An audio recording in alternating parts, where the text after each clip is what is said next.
Right. అంటే ఇప్పుడు మేము నార్మల్‌గా మాట్లాడుతుంటుంటే మీరు హ్మ్. హ్మ్. ఇప్పుడు నమస్తే మేడం అనగానే నమస్తే అన్నారు. ఓకే. జనరల్‌గా అయితే మీరు నెల్లూరులో ఎలా అంటారు? నెల్లూరు స్టైల్‌లో ఎట్లా అంటారు? నెల్లూరు స్టైల్‌లో అంటే ఏండి బాగున్నారా? ఆ! ఏంటి బాగున్నారా ఆ! అంటారు. ఓకే. అంతే. రైట్. అంటే ఎందుకనంటే మీరు ఇన్‌స్టాగ్రామ్‌లో మీరు చేస్తున్న వీడియోసే గాని ఇవన్నీ గూడా ఎలా అంటే హ్మ్. చాలా మందికి గూడా మంచి ఎంటర్‌టైనింగ్‌గా అనిపిస్తాయి. ఓకే. మీరు మాట్లాడేదేంటంటే తిడతన్నారో తెలీదు, పొగుడుతున్నారో తెలీదు. అది కన్‌ఫ్యూజన్‌లో ఉంటారు అందరూ. కన్ఫర్మ్ చేస్తున్నారో తెలీదు. హ్మ్. అంటే అట్లాగా ఒక మంచి కామెడీ జనరేట్ చేస్తా ఉంటారు. అదే విధంగా ఓకే. గన్ షాట్ కొట్టినట్టుగా పాయింట్స్ మాట్లాడుతూ ఉంటారు. హ్మ్. అంటే ఎలా అండి? అసలు ఎందుకనుకున్నారు మీరు ఇట్లా మాట్లాడదాం అని చెప్పని ఎందుకనొచ్చింది మీకు సో, ఆలోచన? అంటే ఇప్పుడు నేను మామూలుగా సపోజ్ నేను మాట్లాడిన వీడియోలో ఉన్నాయి కదా! ఇప్పుడు మొన్న 'దివ్యల మాధురి' గారి గురించి, దువ్వాడ శ్రీనివాస్ గురించి మాట్లాడాను.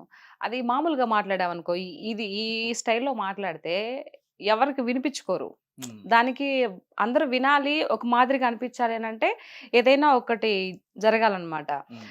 అప్పుడు ఏం మాట్లాడతాం? నేనేం మాట్లాడాను? "Oh no! దువ్వాడ శ్రీనివాస్ అన్న, నువ్వనుకున్నట్టు ఆ యమ్మి నిజంగా రికార్డింగ్ డాన్స్ చేసినాదన్నా. నేను చూసుండ్లా. నువ్వెందుకు అట్ట అనుకుంటావు? రికార్డింగ్ డాన్స్ తప్పేముంది? ఎంతసేపటికి ఐటీడీపీలో పెట్టిన అంటా ఉండవు గదా! దేనికి? ఇప్పుడు రికార్డింగ్ డాన్స్ చేస్తే తప్పేముంది? దానివల్ల వచ్చి ఏం ఒరుగుతది టీడీపీ పార్టీకి? ఇది అది పెట్టి, ఇది పెట్టి గందరగోళం చేసి, మార్ఫింగ్‌లు చేసి అంటా ఉండవు. ఊరు గింజుకుంటా ఉండవే. ఏమైందిప్పుడు? టీడీపీకి అదే పనా? కూటమి ప్రభుత్వానికా? మీ దివ్యల మాదిరి ఎక్కడ రికార్డింగ్ డాన్స్ చేస్తా ఉంది?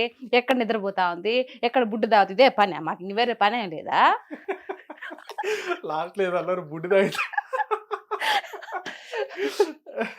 అంటే బుడ్డు నీళ్ళు. ఓకే. ఆ! అంటే అంటే ఆవిడ కాలకృత్యాలు పడుకోవడం గాని, నీళ్లు తాగడం గాని, తినడం గాని ఇవంతా ఇదేనా మా పని? ఆవిడ ఏం ఆహా! చేస్తుందా అని చెప్పడానికి. మామూలుగా చెప్తే అర్థం కాదు గదా! ఓకే. అందుకని అట్లా. ఓకే. ఇలా హ్మ్. చెప్పేటప్పటికన్నా చాలా మందికి మంచిగా రీచ్ అయిందనమాట ఆ! అది. అది. ఓకే. చూస్తారు గదా! ఏంటిది వాళ్ళు తమాషాగా నవ్వుకుంటారు. అట్ ది సేమ్ టైమ్ మనం ఏదైతే చెప్తున్నామో అది కూడా ప్రజల్లోకి మైండ్‌లోకెళ్తది కదా! అవునండి. అట్లా. అంటే ఇంత ఫ్లూయెంట్‌గా ఎలా మాట్లాడుతున్నారు మీరు? ఫ్లూయెంట్ ఏం లేదండి. అక్కడ మనది యాక్చువల్‌గా నెల్లూరు. హ్మ్. నెల్లూరులో నేను ఇప్పుడు హైదరాబాద్‌లో అంటే మామూలుగా మనం బుక్ లాంగ్వేజ్ స్లాంగ్ మాట్లాడతాము. హ్మ్. కానీ నెల్లూరుకెళ్తే అట్టే ఇంక మామూలుగా దబిడి దిబిడే దానికి ఇంగేం కొలమానాలేం ఉండవు. ఓకే. ఊరికెళ్ళానంటే ఇంక చుట్టుపక్కలోళ్ళతో గాని, మా అమ్మ ఊరికెళ్ళినా అమ్మోళ్ళతో గాని ఇంకంతా మామూలుగానే. ఈ హ్మ్. ప్రొఫెషనల్ స్లాంగ్ రాదు. ఓకే. మడత పెట్టేయడమే. అంటే గొడవలు పడడం, దెబ్బలాడడం ఇట్లాంటివి గూడా వచ్చా మీకు? బేసిక్‌గా చాలా తక్కువండి. నేను గొడవ పెట్టి ఎవరైనా తిట్టాను అనంటే ఇంక వాళ్ళు సచ్చారే. ఇంక తిరిగి మాట్లాడలేరు. ఆ! అంటే అంత బేసిక్‌గా నాకు కోపం రాదు. వన్స్ ఒకసారి కోపంగానొచ్చిందంటే ఎదుటి వాళ్ళు ఇంక మాట్లాడరు. హ్మ్. రైట్. హ్మ్. అంటే ఇంత ఇదిగా మాట్లాడుతున్నప్పుడు అంటే హ్మ్. మీరు మాట్లాడే ఇన్‌స్టాలో గాని, ఎక్కడైనా చూసిన యూట్యూబ్‌లో గాని, ఎక్కడైనా చూసినా గాని మీ హ్మ్. మాటలనేవి గూడా చాలా వైరల్‌గా కనిపిస్తా ఓకే. ఉంటాయి. అంటే హ్మ్. మీరు ఇమిటేట్ చేసినా గాని, లేదంటే వాళ్ళని విమర్శించినా గాని. అయితే ఇంత ఇలా మీరు మాట్లాడుతున్నప్పుడు మీ మీద కూడా విమర్శలనేవి ఖచ్చితంగా వస్తాయి. ఓకే. మిమ్మల్ని కూడా ఖచ్చితంగా హ్మ్. తిడతా అంటారుగా. ఉంటారు. తిడతారు. ఉంటారు. ఆబ్వియస్‌లీ. అట్లా మీకు పర్సనల్‌గా ఏమైనా వచ్చినాయా? నాకు పర్సనల్‌గా ఏం అనలేదు కానీ ఫస్ట్ నేను అంత స్టార్టింగ్ పొజిషన్‌లో మాట్లాడుతున్నప్పుడు నాకు ఇది ఎప్పుడు టీడీపీ గెలిచిన తర్వాతనే, కూటమి ప్రభుత్వం వచ్చిన తర్వాతనే ఇట్లా కాల్సొచ్చాయి. వైఎస్ఆర్‌సీపీ గురించి నేను పిల్లల హత్యలు, రేపుల గురించి, మానభంగాల గురించి ఒకటి వీడియో చేశాను. ఏంటి ఆహాహా! అప్పుడు మీరు పార్టీలో ఉన్నప్పుడు ఉన్నప్పుడు ఏం జరిగాయి? హత్యలు జరిగినాయా? హరికథలు, బుర్రకథలు జరిగినాయా? ఇప్పుడెందుకు ఆ విధంగా గింజుకొని మాట్లాడుతున్నారు? ప్రభుత్వం చేసే మంచి పనుల గురించి చెప్పకుండా ఇష్టం వచ్చినట్టు ఏదో ఎక్కడో ఎవరికో జరిగిందని చెప్పేసి జరుగుతూ ఉంటాయి కామన్‌గా. మీరు ప్రభుత్వంలో ఉన్నప్పుడు జరిగినయి ఇప్పుడు జరుగుతాయి. దానికి మాట్లాడేటప్పుడు నాకు ఒకరు కాల్ చేసి "ఏంటి పెద్ద ఎక్కువ మాట్లాడుతున్నావు. ఇప్పుడు నీ కూతురు ఎక్కడ చదువుతుందో నాకు తెలుసు. ఆవిడని తీసుకెళ్ళి రేప్ చేసి పడేస్తే అప్పుడు నువ్వేం చేస్తావు? నీ ప్రభుత్వం వస్తుందా? మీ బాబు గారొస్తారా? మీ పవన్ కళ్యాణ్ గారొస్తారా?" అని చెప్పేసి మాట్లాడారు. సో, ఓహ్! నేను ఓహో! అవునా? నేను చాలా ఇంటర్వ్యూస్ కూడా చెప్పా. నా బిడ్డ తలరాత అలాగే గాని రాసుంటే అలాగే జరుగుతది. నేనేం చేయలేను గదా! దాని గురించి నన్ను బెదిరిస్తే నేను మాట్లాడకుండా ఉండిపోతానని. అంటే ఓహ్! గట్టిగా ఎవరైనా వాయిస్ వినిపిస్తుంటే హ్మ్. వాళ్ళు మాట్లాడకుండా భయంతో ఉండిపోతారని. అట్లాంటి భయమేం లేవు నాకు. హ్మ్. తర్వాత ఎవరికి చెప్పాలో వాళ్ళకి చెప్పాను. మళ్ళీ వాళ్ళు తిరిగి నాకు సారీ అని చెప్పారు. అది జరిగిపోయిందది. ఓకే. హ్మ్. అంటే మీకు సపోర్ట్ ఎవరున్నారు? అంటే మీ ఇట్లా మాట్లాడడానికి గాని, లేదంటే ఇట్లా మీరు స్క్రీన్ మీదకొచ్చి ఎందుకంటే ఒక ఆడపిల్లగా వచ్చి మాట్లాడాలంటే, ఇట్లా హ్మ్. మాట్లాడాలంటే, మాట్లాడిన ప్రతి దాన్ని కూడా డిఫెండ్ చేసుకుంటూ, అది హ్మ్. కూడా ఎమ్మెల్యేలు, మినిస్టర్లు మాట్లాడిన వాళ్ళకి డైరెక్ట్‌గా మీరు వాళ్ళ పేరు తీసి అంటే ఓకే. చాలామంది అంటే ఇండైరెక్ట్‌గా మాట్లాడుతూ ఉంటారు. ఓకే. మీరు డైరెక్ట్‌గా వాళ్ళ పేరు తీసి డైరెక్ట్‌గా సూటిగా వాళ్ళకి సమాధానం ఇట్లా చెప్తున్నారంటే ఏంటి మీ ధైర్యం ఏంటి? ధైర్యం ఏంటుందండి? వాళ్ళు ప్రజాప్రతినిధులు కదా! చాలా మంది ఇదే క్వెషన్ అడుగుతారు. ఏంటి హ్మ్. ఎమ్మెల్యే అంటే పుడింగనా? లేకపోతే ఎంపీలైతే ఏమైనా పెద్ద దేవుళ్ళా? హ్మ్. మనందరిని పరిపాలించేవాడు భగవంతుడు ఒక్కడే. భయపడితే భగవంతుడికి భయపడాలి. అంతే. ఎమ్మెల్యేలకు, ఎంపీలకు, ముఖ్యమంత్రులకు ఎందుకు భయపడతారు? హ్మ్. మనం ఓటేస్తే కదా వాళ్ళు గెలిచారు. ప్రజాప్రతినిధులు. హ్మ్.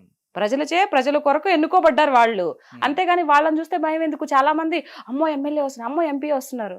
అది మనం గెలిపిస్తే వాళ్ళకి గెలిచారు. హ్మ్. దట్టు ఏంటి అర్థము? వాళ్ళు ప్రజలకి సేవ చేయడం కోసం గెలిచారు అని. ఈడేమో ప్రజలు ఓట్లు తీసుకుంటారు. అందులో ప్రజలది కూడా కొంచెం తప్పు ఉందిలెండి. ఓటుకు నోటు తీసుకుంటున్నారు కాబట్టే ఈరోజు ఇష్టం వచ్చినట్టు అందరూ ఆటలాడుతున్నారు. హ్మ్. అది తీసుకోకుండా ఉంటే ఫాట్టుమని కొడితే నేను ఓటేసాను. నేను డబ్బులు తీసుకోకుండా నేను ఓటేసాను.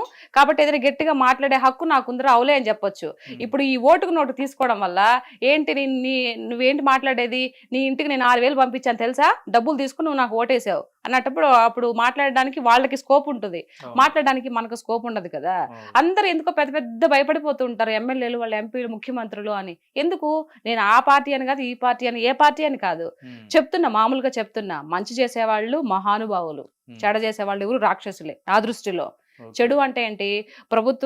రాష్ట్రాన్ని మంచిగా తీసుకెళ్లకుండా, డెవలప్ చేయకుండా, అందరికి ఉద్యోగాలు లేకుండా, చదువుకొని కూడా ఏదో పనులు చేసుకుంటూ, వ్యవసాయం చేసుకుంటూ వాళ్ళకి చదువుకున్నారు పాపం. చాలా డబ్బులు పోగే చదువుకున్నారు యువత. వాళ్ళకి ఉద్యోగాలు లేకుండా అలా పడేస్తే దాన్నేమంటారు? ఇప్పుడు హ్మ్. ఎవరు అడిగారు? డైరెక్ట్ జోబుల్లోకి డబ్బులు సరిపోతదా? నీకు నెలకి 4,000, 5,000 సరిపోతదా నీకు? ఇంక హ్మ్. నీ పిల్లలకి చదువులొద్దా? ఉపాధి చూపించాలి. ఉపాధి ఏదైనా ఒకటి చూపించాలి కదా! హ్మ్. నాకు అక్కడ ఇదైపోయింది. ఓకే. ఆ! రైట్ అండి. అంటే ఇప్పుడు జనరల్‌గా మీరు మాట్లాడుతున్న మాటలేంటంటే ఇప్పుడు అంటే కూటమి ప్రభుత్వం ఏదైతే ఉందో, ఆ కూటమి ప్రభుత్వంలో చంద్రబాబు నాయుడు గారిని గాని, లేదా పవన్ కళ్యాణ్ గారిని గాని, ఎవరినైనా ఏదైనా మాట్లాడినా అంటే అవతల అపోజిషన్ పార్టీ ఏదైనా సరే, హ్మ్. ఎవరైనా ఏదైనా మాట్లాడంటే వాళ్ళు ప్రెస్ మీట్లు పెట్టి మాట్లాడినా, ఏం మాట్లాడినా గాని డైరెక్ట్‌గా మీరే వీళ్ళకన్నా ముందు మీరే ప్రెస్ మీట్ పెట్టినట్టుగా లైవ్‌లోకి వచ్చేస్తున్నారు. వచ్చేసి డైరెక్ట్‌గా చెప్తున్నారు. అంటే ఓకే. చెప్తున్నా మీకున్న అభిమానం అది. ఓకే. రైట్. నేను కాదంట్లా. అంటే మీరు డైరెక్ట్‌గా చెప్పేస్తున్నారు వాళ్ళకి. చెప్తున్నప్పుడు అంటే వాళ్ళు మాట్లాడింది కూడా మనం ఒకసారి ఆలోచిస్తే బెటర్ కదా! అంటే వచ్చారు మరి ఏం చేస్తున్నారు మీరు? హ్మ్. అని చెప్పన్నట్టుగా ఇప్పుడు రోజా గారు గాని, వీళ్ళు హ్మ్. గాని అడుగుతున్నారు. ఇన్ని నెలలయింది వచ్చి మీరు హ్మ్. ప్రజలకి ఏమీ చేయలేదని చెప్పన్నట్టుగా వాళ్ళు మాట్లాడుతున్నారు. అసలు హ్మ్. ఏం జరిగింది ఏంటనేది మీరు కూడా ఒకసారి ఆలోచించాలి. కాదు ఏం జరిగిందనంటే ఇప్పుడు వచ్చి 5.5 నెలలవుతుంది. హ్మ్. సో, మీరు 5 ఏళ్ల నుండి ఏమి చేయలేనిది మేము చేసాం గదా! మేము చేస్తున్నాం గదా! మాకింకా టైం ఇంకా 5 ఏళ్ళు కాలా. మీరెప్పుడు మాట్లాడాలి? హ్మ్. మీరు ఇంతకుముందు రోజా గారొచ్చారు, శ్యామల గారొచ్చినా, జగనన్నొచ్చినా హ్మ్. ఏం మాట్లాడుతున్నారు? ఒక హత్య జరిగినా, మానభంగం జరిగిన అమ్మాయిల గురించి మాత్రమే మాట్లాడుతున్నారు తప్పితే వేరే విషయం మాట్లాడుతున్నారా? హ్మ్. మాట్లాడట్లేదు గదా! అవును. ఇప్పుడు కొన్ని లోకేష్ అన్న గారు కంపెనీస్ తీసుకొచ్చారా? దాని గురించి మాట్లాడుతున్నారా? హ్మ్. మాట్లాడట్లేదు. ఇప్పుడు గత ఫంక్షన్ ప్రభుత్వంలో కూడా వాళ్ళు కూడా చాలా కంపెనీస్ ఏంటిది? తీసుకొచ్చారండి. రొయ్యల కంపెనీలు, చేపల మార్కెట్లు ఇవా కంపెనీస్ అంటే? హ్మ్. గుడ్డు ఆయన అంటాడు ఎవరు? గుడ్డు అమర్‌నాథా? అదండి. గుడివాడ అమర్నాథ్ గారు. గుడివాడ అమర్‌నాథ్. ఇప్పుడే హ్మ్. కోడి గుడ్డు పెట్టిందంట. పొదిగి ఎప్పటికో పిల్లలయిద్దంట. అప్పటి వరకు వెయిట్ చేయాలంట. ఇదా సమాధానాలా? ఇవా హ్మ్. ఆన్సర్‌లా? హ్మ్. ఇవా ఒక ఎంపీలు, ఎమ్మెల్యేలు చెప్పాల్సిన మాటలివా? హ్మ్. మరి ఎట్లా ఊరుకుంటారు చెప్పండి?